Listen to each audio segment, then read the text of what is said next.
오늘 함께 나누실 하나님의 말씀 누가복음 18장 35절에서 43절까지의 말씀입니다. 누가복음 18장 35절에서 43절의 말씀 우리 함께 합독하도록 하겠습니다. 여리고에 가까이 가셨을 때에 한 맹인이 길가에 앉아 구걸하다가 무리가 지나감을 듣고 이 무슨 일이냐고 물은데 그들이 나사렛 예수께서 지나가신다 하니 맹인이 외쳐 이르되 다윗의 자손 예수여 나를 불쌍히 여기소서 하거늘 앞서가는 자들이 그를 꾸짖어 잠잠하라 하되 그가 더욱 크게 소리질러 다윗의 자손이여 나를 불쌍히 여기소서 하는지라 예수께서 머물러 서서 명하여 데려오라 하셨더니 그가 가까이 오매 물어 이르시되 내게 무엇을 하여 주기를 원하느냐 이르되 주여 보기를 원하나이다.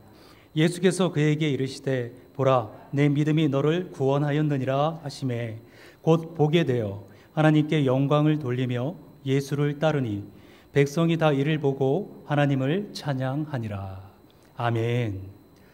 열린기라는 말씀의 제목으로 우리 함께 은혜 나누겠습니다. 우리 옆에 계신 성도님들 바라보면서 이렇게 인사하며 축복합니다. 열린기를 가집시다. 아멘. 우리 모두가 열린 귀, 주님의 음성을 듣는 그 열린 귀가 열리기를 주님의 이름으로 축복합니다. 눈, 코, 입, 귀에 대한 특징이 무엇이 있을까? 이것을 한번 생각해 봤습니다. 여기서 한 가지 이 특징을 발견하게 됩니다. 눈은 볼 뿐만 아니라 이 감정을 표현합니다. 그러니까 슬프거나 기쁠 때 이 눈물을 흘리고 웃기도 합니다. 이 눈웃음을 짓죠. 코는 숨도 쉬고 냄새 맡는 일도 합니다. 입은 먹고 마시는 일과 함께 숨을 쉬고 이 말도 하고 또 노래도 부릅니다. 그런데 이러한 기능에서 비교적 동떨어진 기관이 하나 있죠.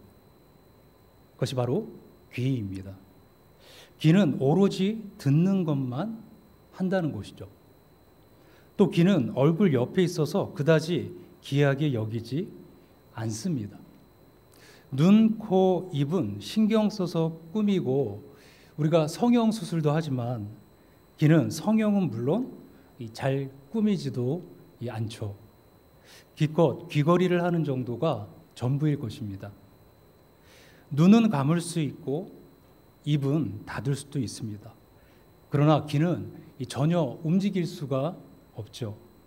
늘 열려만 있습니다. 하나님이 이렇게 만드신 것입니다. 왜 이렇게 만드셨을까? 아마도 이 듣는 것의 중요성을 강조하기 위함인 것 같습니다. 항상 귀를 열고 듣는 것에만 집중하라는 의미가 아닐까 이렇게 생각을 해봅니다. 그것도 2개씩이나 주신 것을 보면 더욱 그런 것 같습니다. 옛날 중국에 편작이라는 전설적인 명의가 있었다고 합니다. 그가 제나라 황공을 보고 병이 지금 피부에 있으니 치료하자고 했습니다. 그러나 그는 듣지 않았습니다. 다시 며칠 후에 병이 혈액으로 들어갔으니 곧 치료하자 이야기를 합니다. 그래도 듣지를 않습니다. 다시 며칠 후에 와서 지금 병이 위장에까지 갔으니 당장 치료하자고, 치료하지 않으면 생명이 위독하다 말합니다. 그래도 그의 말을 무시합니다. 그리고 또 다시 며칠 후에 와 보고는 이 아무 말 없이 그냥 가려고 했습니다. 황공이 이상히 여겨서 물었고 편작이 대답합니다. 이제 병이 골수에까지 박혀서 고칠 수 없습니다. 그는 곧 죽습니다. 여기서 우리가 생각할 점은 황공을 죽음으로 내몬 것이 무엇이냐라는 것입니다. 그것은 그의 병이 아니라 막힌 그의 귀였습니다. 속히 치료하라는 의원의 말에 귀를 막았기 때문이죠. 흔히 어이없는 일을 만날 때 우리가 기가 막힌다 이렇게 말을 합니다. 바로 이런 경우를 두고 한 말인 것 같습니다. 귀가 막히면 기가 막히고 기가 막히면 죽는 것입니다. 헬렌 켈러의 말이 있습니다. 눈이 멀면 사물과의 거리가 멀어지고 또 기가 멀면 사람과의 관계가 멀어진다. 특히 기가 멀면 사람과의 관계가 멀어진다는 말에 의미가 있는 것 같습니다. 잘 듣지 않으면, 잘 들어주지 않으면 사람과의 관계가 멀어진다는 것이죠. 반면에 누군가 내 말의 귀를 잘 기울여 들어주면 우리가 호감을 갖게 되고 신뢰하게 되고 좋아하게 됩니다. 좋은 친구가 되는 것이죠. 익히 아는 대로 우리가 상담에서 가장 중요한 것이 이 상담자와 상담을 받으러 온 내담자 간의 신뢰 쌓기입니다. 그 방법이 내담자로 하여금 말을 하도록 하고 상담자는 충분히 잘 들어주는 것입니다. 이것은 신앙생활에도 그대로 적용이 된다는 것입니다. 사도 바울은 로마서에서 복음 전파의 중요성을 강조하면서 이렇게 말했습니다. 그러므로 믿음은 들음에서 나며 들음은 그리스도의 말씀으로 말미암는다. 믿음과 들음이 직접적으로 관련되어 있다라는 것입니다. 복음을 전해서 사람들에게 복음을 들려주어야 할 이유를 강조한 것이죠. 믿음은 복음의 말씀을 들어야 생기기 때문입니다. 주님과의 관계에도 마찬가지입니다. 우리가 잘 들어야 주님과 가까워지는 것이죠. 신앙생활이란 주님과의 거리를 좁히는 일인데 주님과의 간격을 좁히고 그 거리를 좁히는 비결, 주님과 친밀함을 갖는 비결, 잘 듣는 데에 있습니다. 우리가 연인들끼리 데이트하면서 큰 소리로 말하는 것을 볼 수 있나요? 웬만하면 서로 바짝 얼굴을 대다시피 하고 자기들끼리 소곤거립니다. 그렇게 작은 소리로 속삭여도 그런데 다 알아듣습니다. 상대방의 말에 귀를 기울이고 있기 때문입니다. 이 주님과의 관계도 듣는 것으로 결정이 됩니다. 그러므로 건강한 인간관계를 위해서도 그렇지만 우리가 특히 주님과의 친밀함을 위해서 잘 듣는 열린 귀를 갖는 것은 너무나 중요하다는 것입니다. 오늘 본문 말씀에 주님의 마음을 훔친 사람, 그래서 그의 인생을 역전한 사람, 그 인생 역전을 경험한 사람이 나옵니다. 바로 디메오의 아들 소경 거지 바디메오가 그 주인공입니다. 보통 성경에서 어떤 사람 앞에 바자가 들어가는 이름이 있으면 바디메오 하면 디메오의 아들, 바돌로메 하면 이 돌로메의 아들로 이해를 하면 되죠. 추측하건대 이 성경이 매우 이례적으로 그의 아버지의 이름까지 밝히고 있는 것을 볼 때 그의 아버지가 이 지방의 유력 인사였을 가능성이 있다는 것입니다. 이런 유력 인사의 아들인 그가 구걸을 한 것은 아마도 가족으로부터 버림을 받은 상황인 것 같다는 것이죠. 장애도 서러운데 가족으로부터 버림까지 받아서 지금 구걸로 생계를 이어가야 하는 형편입니다. 얼마나 절망적이었을지 우리가 짐작해 볼 수 있습니다. 그런 그에게 이 놀라운 기회가 다가오고 있었습니다. 그것은 다름 아닌 예수님께서 갈릴리를 출발하여서 예루살렘으로 올라가시는 중이셨는데 그 과정에 이 여리고를 통과하신다는 것입니다. 오늘 본문의 사건은 이 여리고 입구에서 일어납니다. 여리고는 우리 성도님들 아시듯 예루살렘으로 가는 교통의 요지입니다. 사람들의 출입이 많았고 그래서 거린들이 구걸하기에 아주 좋은 장소였죠. 본문처럼 6월절이 다가올 때는 이 순례객으로 더욱 붐볐을 것입니다. 말 그대로 대목인지라 이 바디메오는 이른 아침부터 길가에 앉아서 지나가는 행인들에게 구걸을 하고 있었습니다. 그때 갑자기 많은 사람의 운성거림과 발자국 소리가 들렸습니다. 그는 주변에 한 사람에게 무슨 일이냐 하고 물었습니다.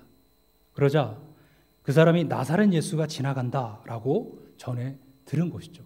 이 말을 듣고 그는 갑자기 큰 소리로 외친 것입니다. 다윗의 자손 예수여, 나를 불쌍히 여기소서. 그의 외침에 주변 사람들이 그에게 조용히 하라고 꾸짖습니다.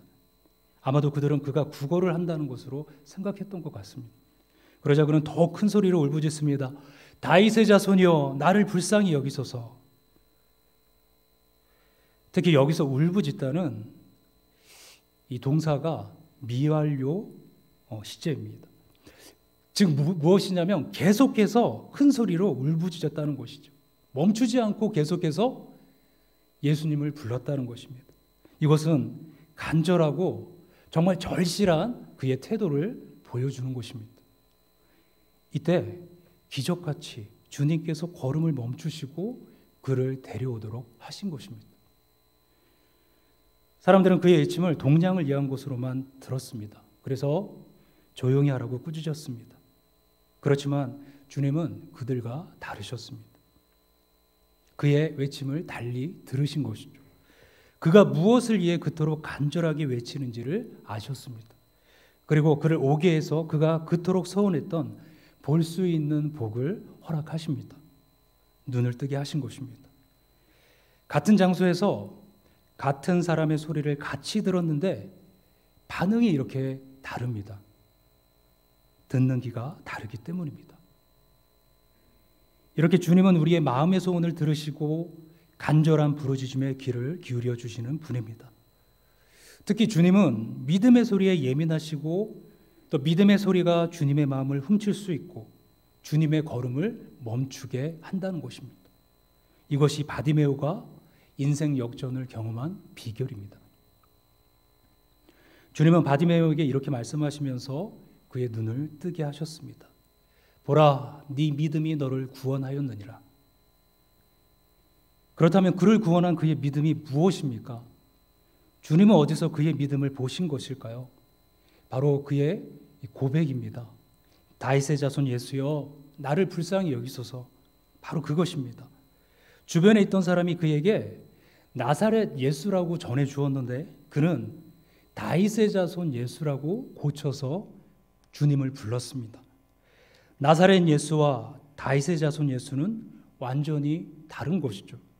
나사렛 예수는 인간 예수, 나사렛 출신의 훌륭한 랍비라는 뜻 정도일 것입니다. 반면에 다윗의 자손 예수는 구약 성경에 약속된 다윗의 혈통으로 오실 이 세상의 구세주 메시아라는 뜻입니다. 그러니까 예수님이 구세주다라는 것입니다. 이것은 베드로가 고백했던 주는 그리스도시요 살아계신 하나님의 아들이십니다 라는 그런 의미와 같다는 것입니다. 참으로 놀라운 대조가 아니지 않습니까? 두 눈을 멀쩡히 가지고 주님을 따라다니며 주님의 말씀도 듣고 행하신 기적들도 똑똑히 본 그들은 주님을 훌륭한 랍비 정도로 생각했습니다. 반면에 눈이 멀어서 주님을 본 적도 없고 만난 적도 없고 말씀을 들은 적도 없는 바디메오는 주님을 메시아라고 고백합니다. 그렇다면 주님을 보지 못했고 만난 적도 없는 소경 바디메오가 어떻게 주님의 걸음을 멈추게 하는 그런 놀라운 고백을 할 수 있었는가? 그가 잘 듣는 열린 귀를 가졌기 때문입니다. 당시 주님의 소문이 유대 전역은 물론 인근 나라에까지 퍼져 있었습니다. 자기처럼 눈이 먼 사람을 고쳐주시고 문둥병자, 중풍병자, 그리고 안진뱅이, 말 못하는 사람을 고쳐주시고 귀신을 내쫓아 주시는, 그리고 죽은 사람을 살리시고 적은 음식으로 많은 사람을 먹이시고 물 위를 걸으시는 등 이와 같은 주님에 대한 소문을 들었을 것입니다. 이런 소문을 통해서 주님이 메시아이신 것을 확신하게 된 것입니다. 그렇습니다. 귀가 열려야 들은 것이 믿음으로 작용하고 그 믿음이 능력으로 나타나는 것입니다. 신앙생활이란 이런 것입니다. 주님의 걸음을 멈추게 하는 것. 그래서 주님의 시선을 나에게 혹은 나의 문제에 집중시키는 것입니다. 즉 주님의 마음을 훔치는 것이죠. 주님의 길을 훔치고 주님의 눈을 훔치는 것입니다. 그 비결은 간절히 믿음의 소리를 내는 것입니다. 본문의 바디메오가 좋은 모델입니다. 이와 같은 믿음의 소리는 잘 듣는 귀, 복음의 열린 귀에서 시작됩니다. 들어야 믿음이 생기고 믿음이 있어야 믿음의 소리를 낼 수 있기 때문입니다. 그래서 우리 기독교의 영성을 들음의 영성이다라고 합니다. 흔히 외국어를 잘하려면 우리가 그렇게 이야기합니다. 먼저 귀가 열려야 한다. 어떻게 해야 귀가 열릴까요? 맞습니다. 많이 듣고 자주 듣는 것이죠. 어느 글에 보니 아기가 엄마라는 말을 하기까지 1만 번 이상을 들려줘야 한다고 합니다. 아기에게 많이 자주 들려주니까 귀가 열리고 입이 열려서 엄마라는 말을 하게 되는 것입니다. 신앙생활도 다르지 않습니다. 주님에 대해서, 주님의 말씀에 대해서, 주님의 삶과 사역에 대해 많이 듣고 자주 들으면 우리 믿음의 귀가 열리게 되고, 믿음의 귀가 열리면 우리도 바디메오처럼 주님의 마음을 훔칠 수 있는 믿음의 고백을 할 수 있게 되는 것입니다. 그래서 주님의 귀와 주님의 눈과 주님의 마음을 나에게 집중시킬 수 있는 것입니다. 그러니까 주님과의 친밀함을 유지하게 되는 것이고, 장애가 있어도 그것을 뚫고 거침없이 나가는 그런 형통의 삶을 살아가게 되는 것이죠. 우리 모두가 주님의 말씀을, 주님의 음성을 자주 듣고 많이 들어서 믿음의 귀가 열리고, 또한 이런 믿음의 고백을 드려서 주님의 마음을 훔치는 우리 모든 성도님들 되어주시기를 주님의 이름으로 축복합니다. 함께 기도하겠습니다. 살아계신 하나님 아버지, 감사합니다. 우리를 사랑하시는 주님, 주님의 음성을 사모합니다. 우리의 귀가 열려져서, 우리의 믿음의 귀가 열려져서 주님의 음성을 자주 듣고 많이 들어 우리의 믿음의 고백으로 주님 앞에 나가 우리의 삶 속에 진정으로 승리하는 믿음의 백성들 모두 되게 하여 주시옵소서. 감사드리며 거룩하신 예수님의 이름으로 기도합니다. 아멘.